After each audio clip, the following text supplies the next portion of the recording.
तो गणितीय आगमन सिद्धांत चैप्टर चल रहा था आप लोगों का। प्राकृतिक संख्याओं पर आधारित यह चैप्टर है। एक क्वेश्चन मैंने बताया था, तो दूसरा क्वेश्चन देखिए, आपको और ज्यादा समझ में आएगा। देखिए लिखा है सबके लिए, ये जितने भी क्वेश्चन 4.1 में हैं, 1 से लेकर के आपके 17 इधर हो गया, और फिर जो है 24, 1 से लेकर 24 तक है, सबके लिए ये बात कही गई है कि सभी n is element of capital N के लिए गणितीय आगमन सिद्धांत के प्रयोग द्वारा सिद्ध कीजिए। इसका मतलब आप समझिए, n is element of capital N। Capital N का मतलब नेचुरल नंबर। नेचुरल नंबर की शुरुआत 1 से होती है और अंत कहीं होता नहीं, अज्ञात है। कितनी बड़ी संख्या आप ले लीजिए, उसमें 1 जोड़ देंगे तो उससे बड़ी हो जाएगी, जो भी सबसे बड़ी लेंगे उसमें 1 जोड़ देंगे तो फिर सबसे बड़ा हो जाएगा। तो कभी इसका अंत नहीं होता है। तो हमें सभी प्राकृतिक संख्याओं पर सिद्ध करने की बात आती है। तो कैसे सिद्ध होगा आखिर? n बराबर 1 पर तो हम सिद्ध कर ले आते हैं, 2 पर भी सिद्ध करते हैं, 3 पर भी सिद्ध कर लेते हैं, 4 पर भी करते हैं, ऐसे ऐसे करते रहते हैं।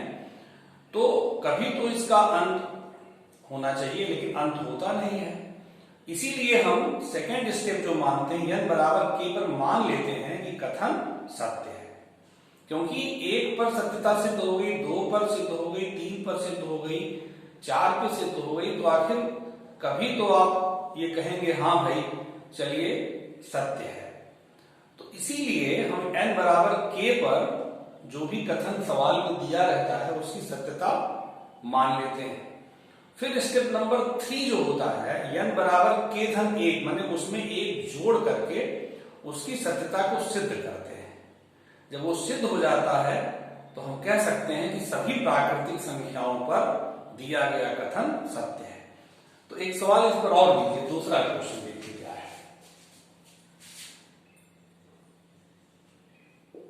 दूसरे क्वेश्चन में दिए हैं कथन है, कथन ऐसे उतारते हैं पहले। कथन 1 का क्यूब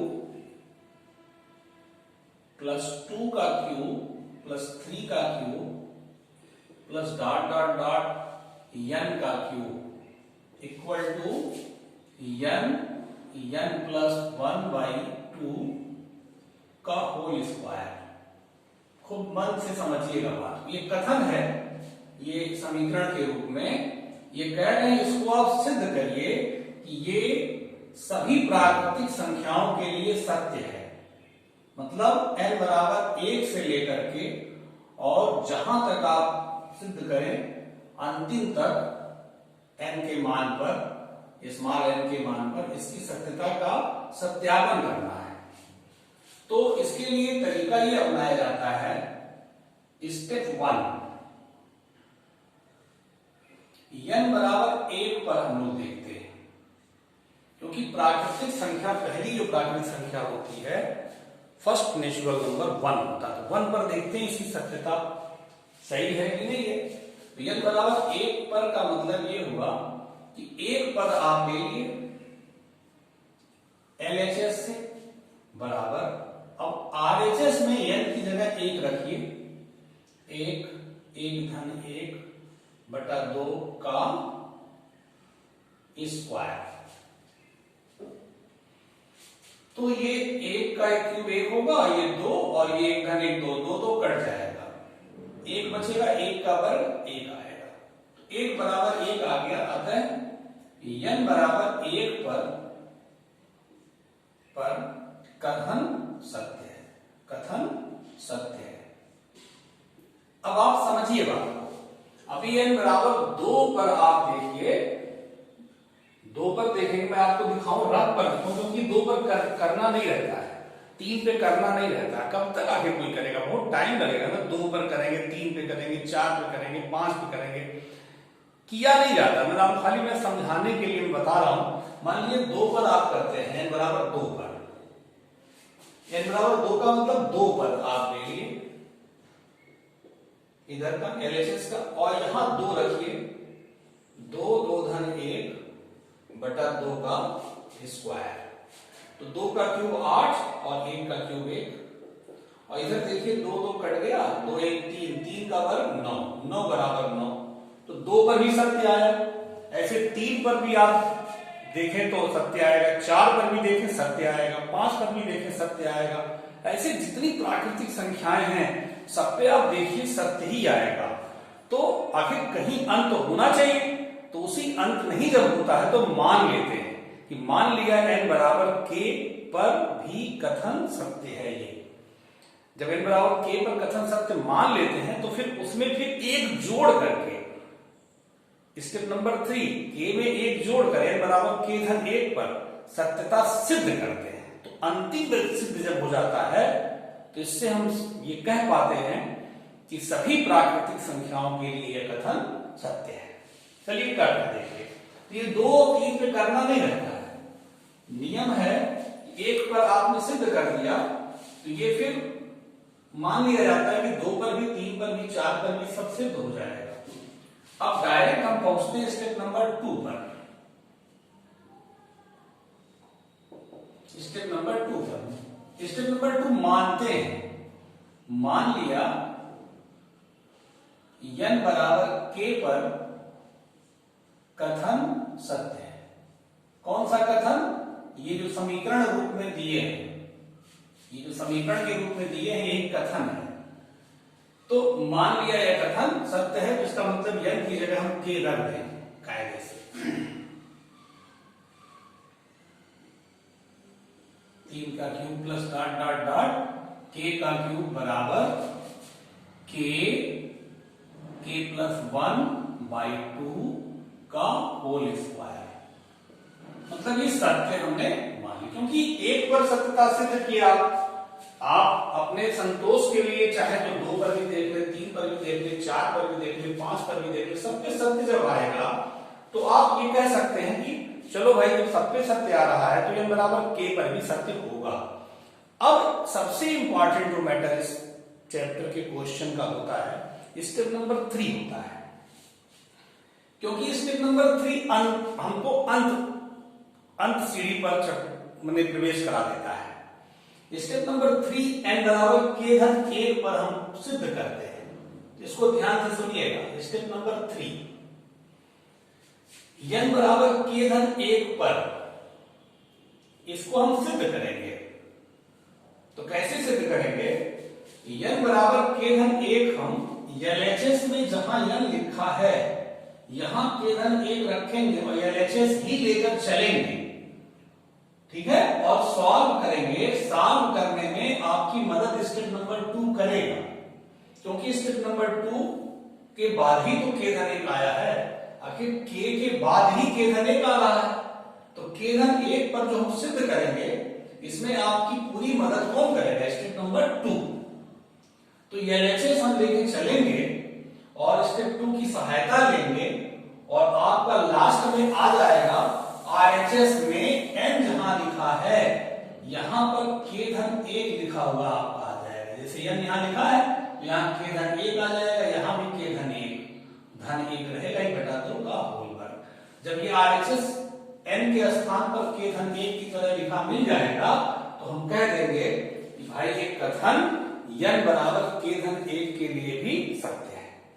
तो जब 1 के लिए सत्य हो गया और सभी संख्याओं के लिए सत्य हो गया और n बराबर k के लिए सत्य मान लिए और k धन 1 के लिए भी सत्यता हमने सिद्ध कर दिया, तो इससे सिद्ध हो गया कि ये कथन n is element of capital N के लिए, माने सभी प्राकृतिक संख्याओं के लिए यह कथन सत्य है, सिद्ध हो गया। ठीक ना? तो चलिए n बराबर k धन 1 पर हम सिद्ध करने चल रहे हैं। तो क्या करें? इसके LHS में हम k धन 1 रखेंगे n के स्थान पे। देखिए इसी को ध्यान दीजिए, जितने सवाल हैं प्रश्नावली 4.1 में उसमें स्टेप 1 और स्टेप 2 सभी क्वेश्चन का बड़े इजीली ढंग से आप एक समान तरीके से कर सकते हैं, क्योंकि स्टेप 1 पे तुरंत सिद्ध हो जाता है और स्टेप 2 हम मान लेते हैं। सभी क्वेश्चन में मेन जो होगा मुद्दा स्टेप 3 का होगा। तो स्टेप 3 की बात समझ लीजिए। स्टेप 3 में जो हम कहते हैं n बराबर k धन 1, ये n बराबर k धन 1 LHS में हम n की जगह रखते हैं और उसके बाद स्टेप 2 की सहायता लेते हैं। तो जब सरल करते हैं, सरल करने पे ये RHS हमारा मिलता है। RHS हमको मिलेगा, कैसा मिलेगा? जहां n लिखा है वहां k धन 1 लिखा हुआ मिलेगा। तो समझिए सिद्ध हो गया। ठीक है, चलिए 1 का क्यूब धन 2 का क्यूब धन 3 का क्यूब धन डॉट डॉट डॉट धन n की जगह क्या लिखे हैं? k धन 1, क्योंकि k धन 1 के लिए सिद्ध करने चल रहा है। केवल LHS लेंगे बस, ये चीज हमको लाना है। ठीक है, अब देखिए इसमें एक पद हम पहले लिख लेते, एक पद और वैल्यू डॉट डॉट है तो बीच में बहुत सारे पद है ना। एक पद आगे का क्या होगा? k धन 1 के पहले क्या होगा? k। जैसे 3 के पहले 2 है ना, वैसे k धन 1 के पहले k होगा, है कि नहीं? तो हर सवाल में स्टेप 3 जब लगाएं तो आप n के स्थान पे k धन 1 लिख लें ऐसे पूरा, और उसके बाद एक पद और लिख लें। अरे भाई चाहे तो आप और लिख सकते हैं, डॉट डॉट है, बहुत सारे पद हैं, तो ये आपको तरीका बता रहे हैं, एक पद और लिख लें। क्यों लिखते हैं इसका रीजन देखिए। इतने के स्थान पर स्टेप 2, इसकी मदद से आप ये चीज यहां पर लिख सकते हैं। यहां पर क्या लिख सकते हैं? इतने के स्थान पे ये स्टेप 2 का यूज करेंगे। आप क्या लिख सकते हैं? k, देखिए k धन 1 बटा 2 का होल वर्ग। ये चीज किसके स्थान में? यहां से लेके यहां तक ये चीज इतना है स्टेप नंबर 2 से, प्लस अब ये लिख लीजिए k धन 1 का होल क्यूब। दोनों में क्या कॉमन है? इसमें क्या कॉमन है? k धन 1 का होल वर्ग कॉमन है। ठीक है, क्या बचा? k स्क्वायर बटा 4 धन k धन 1।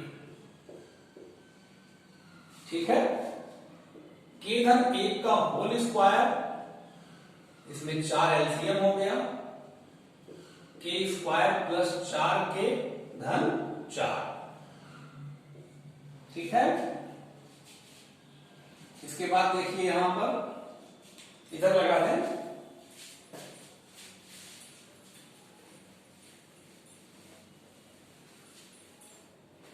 ये आपका हो जाएगा k धन 1 का होल वर्ग। ये देखिए k धन 2 का होल वर्ग है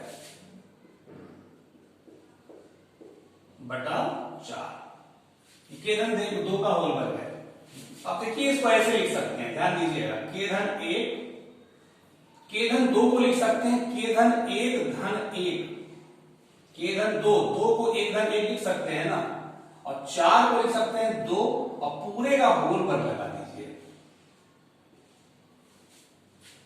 2 का वर्ग 4 होगा ही, 2 का वर्ग 4 होगा, k धन 1 का होल वर्ग है, k धन 2 का होल वर्ग है। ऐसा इसलिए लिखे, या RHS जरा देखिए, जहां n लिखा है वहां पे k धन 1 आ गया। देखिए n की जगह k धन 1 लिए, इस n की जगह k धन 1 लिए, धन 1 बटा 2 का होल वर्ग। इसका मतलब n बराबर k धन 1 के लिए कथन सत्य है। समझ गए बात? स्टेप नंबर 3 मेन होता है। 1 और 2 करना पड़ेगा, ये नहीं एग्जाम में नहीं करेंगे। 1 और 2 तो आगमन विधि है ना, 1 से आगमन होता है, शुरुआत होती है। 1 पर सत्यता सिद्ध हो गई, फिर उसके बाद हम चले जाते हैं सीधे मान लेते हैं k पर सत्य है और k धन 1 पर सिद्ध कर देते हैं। तो इससे सिद्ध हो जाता है कि सभी प्राकृतिक संख्या के लिए ये जो समीकरण है वो सत्य है। तो अतः n बराबर k धन 1 के लिए कथन सत्य है। इस प्रकार ये भाषा लिखना सीख लीजिए, हर सवाल में यही भाषा लिखिएगा। इस प्रकार गणितीय आगमन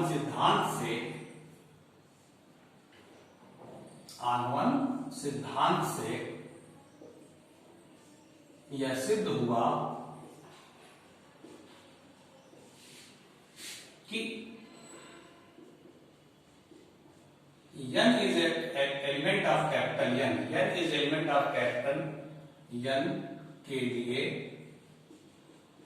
कथन सत्य है। मतलब सभी नेचुरल नंबर के लिए कथन सत्य है। किससे सिद्ध हुआ? गणितीय आगमन सिद्धांत से। गणितीय आगमन सिद्धांत यही कहता है कि एक पर फिर k पर फिर k धन 1 पर सत्यता सिद्ध कर देंगे। ठीक ना? ये आपका हो गया दूसरा क्वेश्चन। अब देखिए तीसरा क्वेश्चन, इसको नोट कर लीजिएगा।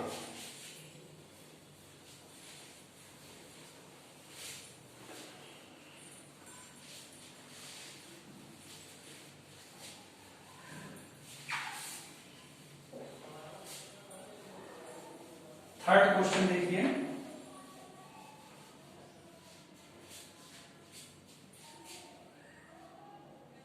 कथन क्या है? थर्ड क्वेश्चन में एक बटा 1 धन 2 धन 1 धन 2 धन 3 धन डॉट डॉट डॉट 1 धन 2 धन 3 धन डॉट डॉट डॉट धन n equal to 2n upon n plus 1। ये कथन है। इसको देखिए आप ऐसे भी लिख सकते हैं 1 धन 2 1 धन 2 धन 3 धन डॉट डॉट डॉट। मैंने आपको सूत्र बताया था प्रारंभ में, प्राकृतिक संख्याओं का योगफल। इसी चैप्टर के प्रारंभ में प्राकृतिक संख्याओं के योगफल का सूत्र मैंने बताया था, इसका n धन 1 बटा 2 सूत्र से ध्यान रखिएगा। तो प्राकृतिक संख्या का पहला सूत्र ये था, बराबर 2n बटा n धन 1। थोड़ा सा इसको हम सूत्र से कथन को मॉडिफाइड कर ले रहे हैं, परिवर्तित कर ले रहे हैं। धन डॉट डॉट डॉट, ये 2 ऊपर जाएगा, ये हो गया बराबर 2n बटा n धन 1। अब चलिए स्टेप नंबर 1। स्टेप नंबर 1 क्या कहता है? n बराबर 1 पर है कि नहीं? 1 पर मतलब 1 पर ले लिए, देखिए, फिर बराबर इधर n बराबर 1 रखिए तो कितना आ जाएगा? 1 2 बटा 2 1। अतः n बराबर 1 पर कथन सत्य है। ठीक है। अब चलिए स्टेप नंबर 2 क्या कहता है? स्टेप नंबर 2 ये कहता है कि मान लीजिए n बराबर k पर कथन सत्य है, पर कथन सत्य है। ठीक है। चलिए ये लाइन समझ में आ रही है ना? ये सूत्र से लिखे, इसकी जगह सूत्र लिखे, ये 2 ऊपर चला गया तो कथन अब ये हो गया। सवाल यहां शुरू हुआ, कथन सत्य है बराबर k पर मान लिए तो ये पूरा उतार के जहां n लिखा वहां k लिखा है। 1 बटा 1 धन 2, देखिए 1 धन 2 धन 3 धन डॉट डॉट डॉट धन 2 बटा, यहां k लिखें, k धन 1 बराबर 2k धन 1। ये स्टेप नंबर 2 से मैंने लिख दिया। अब मेन आपका शुरू होता है स्टेप नंबर 3, जिसमें ये मदद करेगा। ठीक है, इसको नोट कर लीजिएगा, हम मिटाने चल रहे हैं, यही लगाएंगे ऊपर।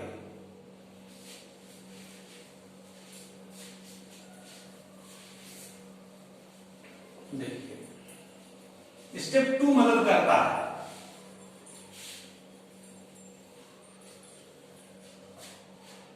n बराबर k धन 1 पर स्टेप 3।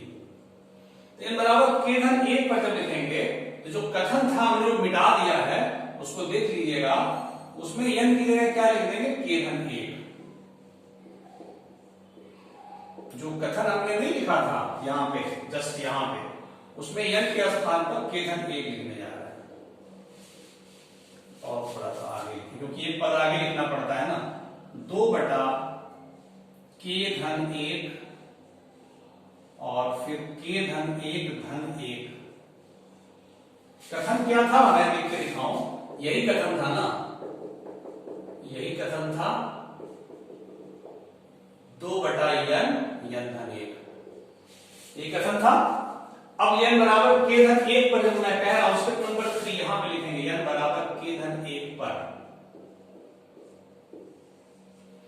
n बराबर k धन 1 पर, तो n की जगह क्या लिखेंगे k धन 1, देखिए k धन 1 और n की जगह k धन 1 और धन 1 आपका है, ठीक है। इतना लेके चलेंगे तब RHS जो है 2n बटा RHS कितना है 2n बटा n धन 1। RHS ऐसा आएगा कि जहां n लिखा है यहां k धन 1 आपको लिखा मिलेगा, जहां पे n लिखा है, ठीक है। देखिए RHS पे, ठीक। तो मैंने क्या नियम बताया है कि आप जब n बराबर k धन 1 पे लिख लिया करें, उसके बाद एक पद पूर्व का और लिखिए। एक पद पूर्व का क्या होगा 2 बटा, लिखिए k धन 1 के पहले k होगा, ठीक है, फिर k धन 1 के पहले k होगा धन 1, ये वाला एक ना, k धन 1 के पहले k होगा, धन 1 तो रहेगा ही, और k धन 1 के पहले k होगा, ये हो गया।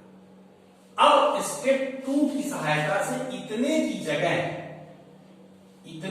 देखिए स्टेप 2 यही ना है, इतने की जगह क्या लिख सकते हैं, ये लिख सकते हैं, यहां पे इतने के स्थान पर ये लिख सकते हैं 2k बटा k धन 1 प्लस ये तो आपका है, ये है k धन 1 और k धन 2 लिख दीजिए उसको, 1 2, ठीक है, ये मिटा रहा है।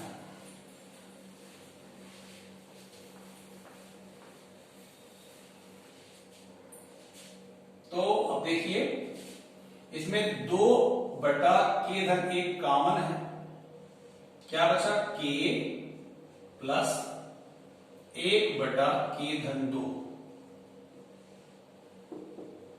2 बटा k धन 1, k प्लस 2 एलसीएम हो गया, k प्लस 2 प्लस 1, क्या आ गया 2 अपान k plus 1, k square plus 2k plus 1 अपान k प्लस 2। यहां लिख दें 2, ये k प्लस 1 का होल स्क्वायर हो जाएगा, k प्लस 1 का whole square upon k plus 1 k plus 2, ठीक है। एक बार k प्लस 1 कटेगा तो ऊपर बचेगा खाली एक बार k प्लस 1 और ये कट गया, नीचे बचा k प्लस 2। इसको लिख सकते हैं आप k प्लस 1 तो लिख ही सकते हैं, k प्लस 2 को लिख सकते हैं k प्लस 1 प्लस 1। अब देखिए RHS में जहां पे n है, देखिएगा कथन जो मेन है नीचे वाला ना, कथन देखिएगा RHS में जहां n लिखा है वहां k धन 1 आ गया कि नहीं, देखिए जहां n लिखा है, आप कथन देखिएगा अपनी वीडियो में, अपनी कॉपी में, जहां n लिखा वहां k धन 1 आ गया ना, तो सिद्ध हो गया। अतः n बराबर k धन 1 पर कथन सत्य है। इस प्रकार ये भाषा हर सवाल में एक ही रहेगा, इस प्रकार गणितीय आगमन सिद्धांत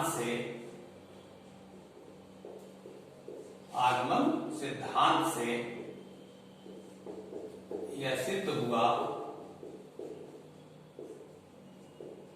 कि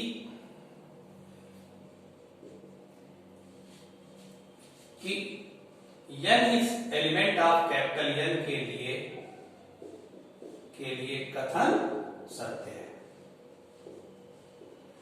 ठीक है।